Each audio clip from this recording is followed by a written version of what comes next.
Ni cek fuse apa ni? Oh, aircon tiba-tiba dia berhenti pula. Kau berhenti ya? Tak jalan lah. Tak jalan ni.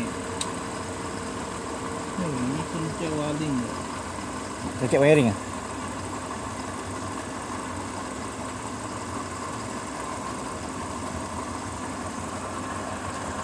Aku tak jalan, kena cek wiring ah.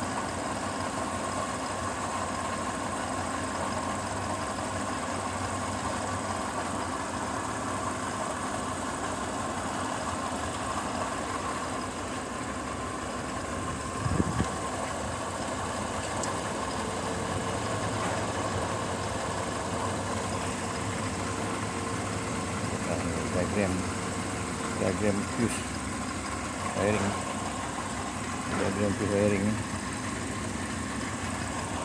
Cek lah. Kalau aku tak jalan, cek wiring juga. Boleh si gas.